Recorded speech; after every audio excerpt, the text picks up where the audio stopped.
perkenalkan, nama saya Praska Sofrianung Tule, NIM 21011 583. Baik, di sini saya akan menjelaskan teori belajar motorik. Ya, yang pertama pengertian belajar. Belajar adalah sebuah aktivitas yang berlangsung dalam interaktif aktif dalam lingkungan yang menghasilkan perubahan dalam pengelolaan pengalaman atau Winkel, yang dimana belajar ini diterapkan atau dipraktikkan secara langsung agar dalam lingkungan baik di individu di sekolah dengan melakukan suatu tugas dalam suatu proses pembelajaran. Ya, yang kedua pengertian motorik. Motorik adalah gerak dari penangkapan stimulus oleh indera, penyampaian stimulus tersebut oleh susunan syaraf, dan penyampaian keputusan ke otot oleh susunan syaraf motorik.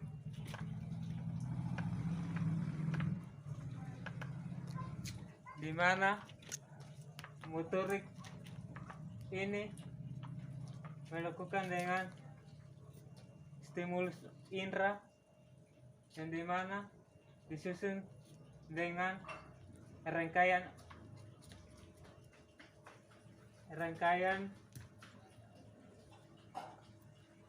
yang cermat dalam susunan saraf motorik dalam suatu individu. Yang ketiga yaitu pengertian belajar motorik. Belajar motorik adalah perubahan yang bersifat tetap dalam perilaku gerak sebagai hasil dari latihan atau pengalaman oksidim. Di sini pengertian belajar motorik ini bersifat perubahan dalam suatu perilaku gerak dalam suatu proses pembelajaran.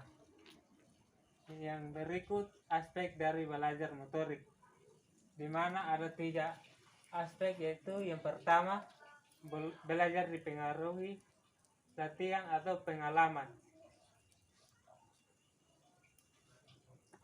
yang dimana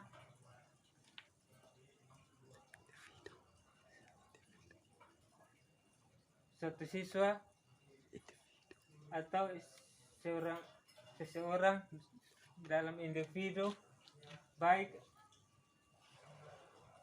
melakukan suatu proses pembelajaran dalam suatu pengalaman atau individu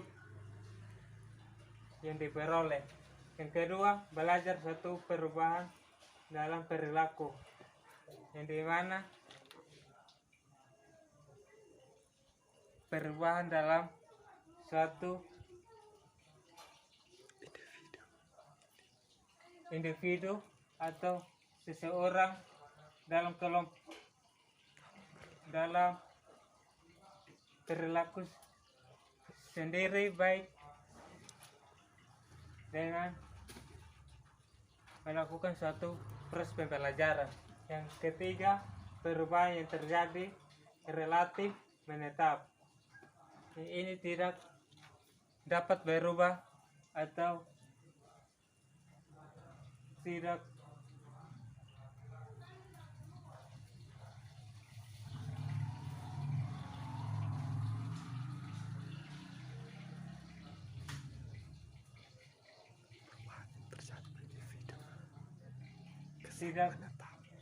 berubah dalam suatu proses individu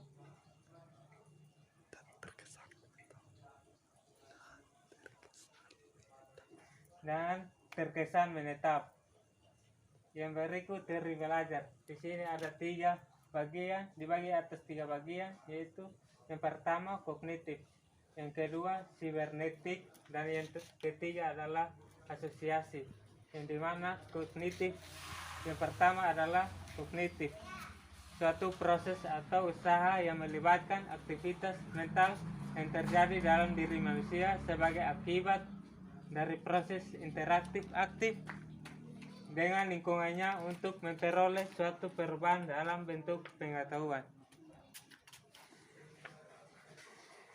Di sini dilakukan secara bertahap atau proses dalam suatu usaha dengan melakukannya berulang-ulang atau bertahap dengan suatu pengetahuan yang ada.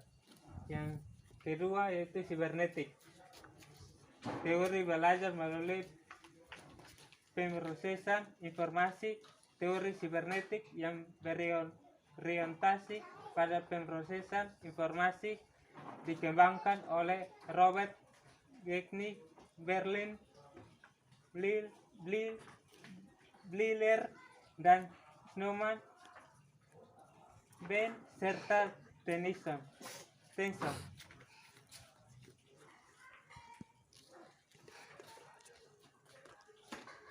Di sini individu belajar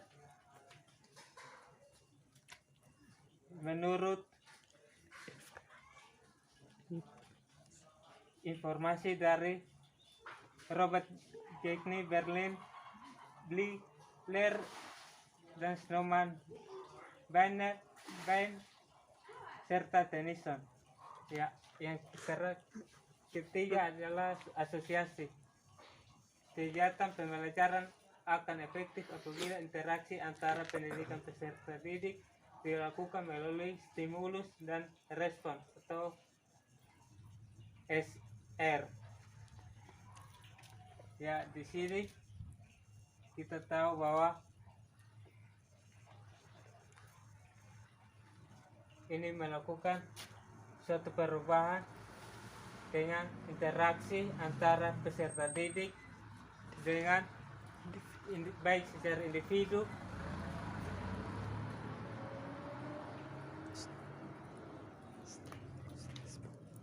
melalui stimulus dan respon.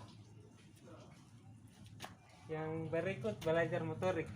Belajar motorik dibagi atas 3 bagian. Yang pertama keseimbangan, kedua mengayuh sepeda, dan yang ketiga meluncur mulus.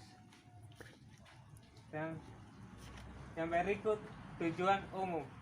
Di sini tujuan umum adalah upaya untuk mengerti hakikat proses pengolahan informasi dalam pengontrolan keterampilan gerak, di mana suatu proses harus dilakukan secara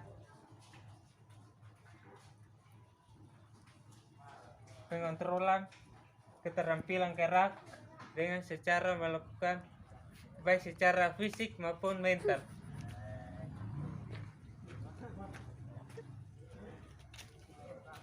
Yang berikut teori perubahan perilaku menurut Rogers, yang dimana ada awareness, interest, evaluation, trial, adoption. Yang yaitu awareness, yang pertama individu menyadari adanya stimulus yang datang terlebih dahulu. Yang kedua interest, individu mulai tertarik dengan adanya stimulus yang masuk.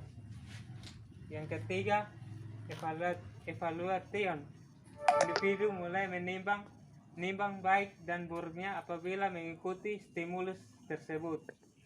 Ya, yang berikut individu trial, individu mulai mencoba perilaku baru.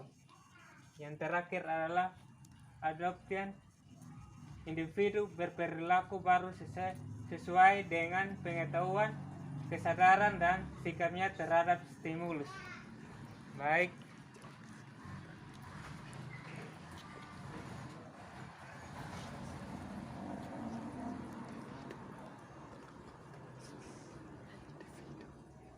Dan yang terakhir adalah